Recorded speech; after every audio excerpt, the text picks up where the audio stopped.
Assalamualaikum warahmatullahi wabarakatuh. Kali ini saya akan memaparkan materi tentang grafemi, yaitu grafem fonem bahasa Indonesia, fonem, alofon, dan ejaan dalam fonologi.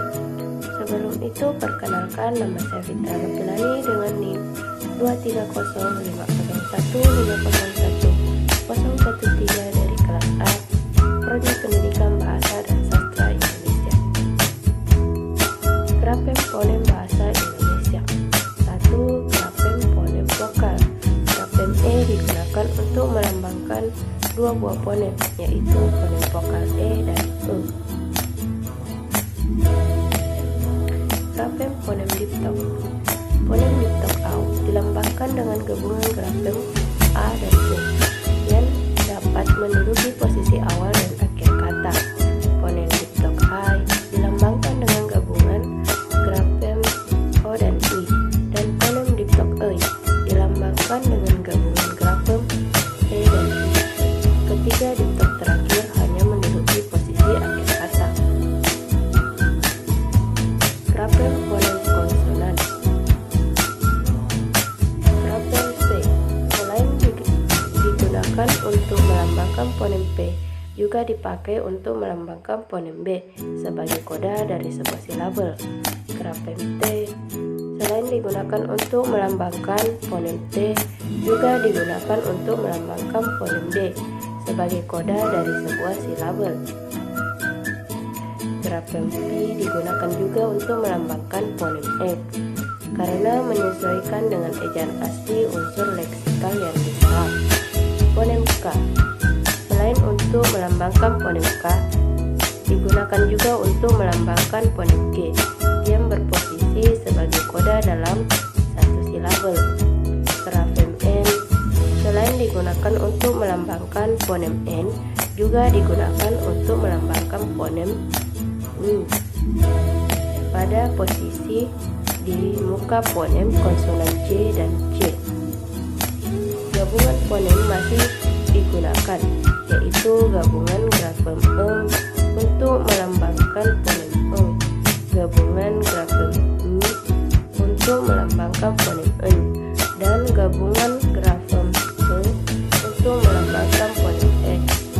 Fonem hambat glota dilambangkan dengan grafem K, tetapi hambatan glotawi yang bukan fonem tidak dilambangkan.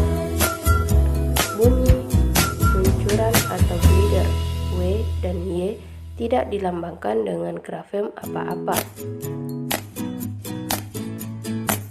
Fonem. Fonem adalah satuan bunyi bahasa yang dapat membedakan arti. Bunyi A dan J dalam bahasa Indonesia adalah fonem karena keduanya membedakan arti, misalnya dalam pasangan dara dan darj. Fonem ialah unit bunyi yang terkecil yang membedakan makna. Perbedaan makna ini dapat dilihat pada pasangan minimal atau pasangan terkecil perkataan.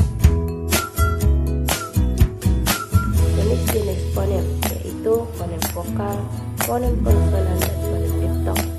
Fonem vokal. Vokal adalah bunyi ucaran yang tidak mendapat rintangan saat dikeluarkan dari paru-paru. Vokal dibagi menjadi dua, yaitu vokal tunggal monotop yang meliputi A, I, U, E, dan O, dan vokal rangkap diptok yang meliputi A, I, A, U, dan O. Konsonan. Konsonan adalah bunyi ucaran yang dihasilkan dari paru-paru dan mengalami rintangan saat keluarnya. Contoh konsonan antara lain P, B, M, W, F, V, T, D, E, C, J, K, G, H. Konsonan rangkap disebut juga klaster. Contoh klaster pada kata drama, tradisi, film, dan modern. Fonem diptok. Fonem diptok yang ada dalam bahasa Indonesia adalah fonem diptok I, diptok AU, dan diptok OI. Alofon. Alofon adalah pembedaan relasi pelafalan fonem karena posisi yang berbeda dalam kata. Misalkan fonem D dalam bahasa